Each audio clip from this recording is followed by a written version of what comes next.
Okay, Assalamualaikum and welcome back to my channel. Okay, aku yakin yang ramai orang akan terlepas pandang benda ni.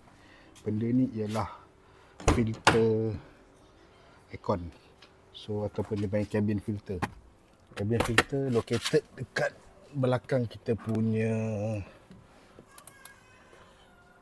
glove box. Okay, so nak remove glove box ni dia ada 2 point, 1 dan 2. So ini kau boleh adjust, tarik sini sikit dan tarik sini sikit.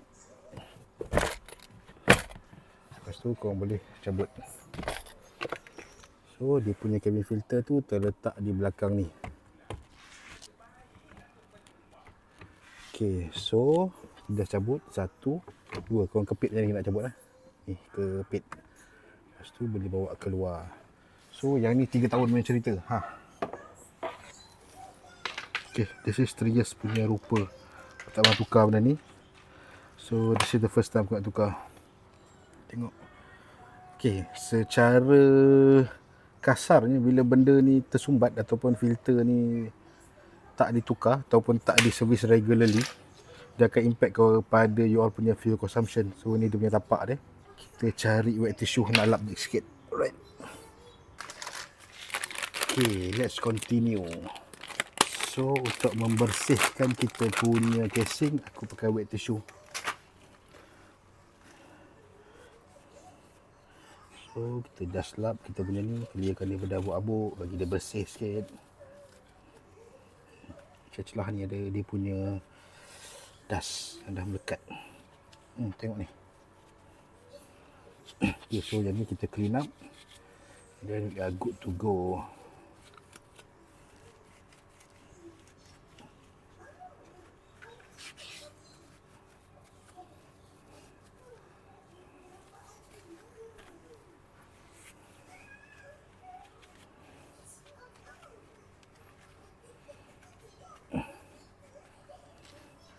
Okay, untuk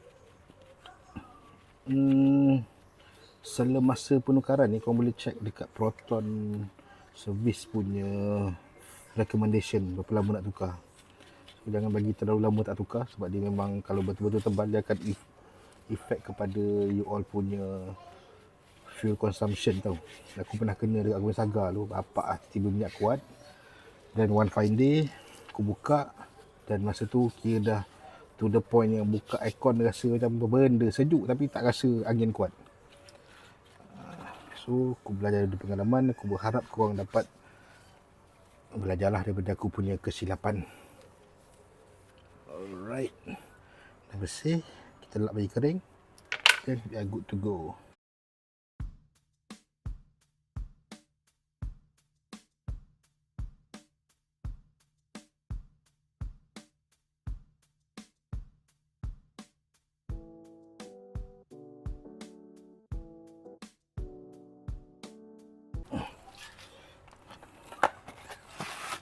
So ni kita punya filter baru.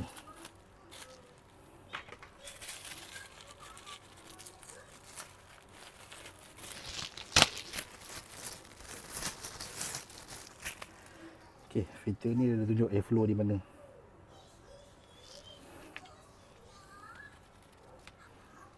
Okay, kita dah pasang.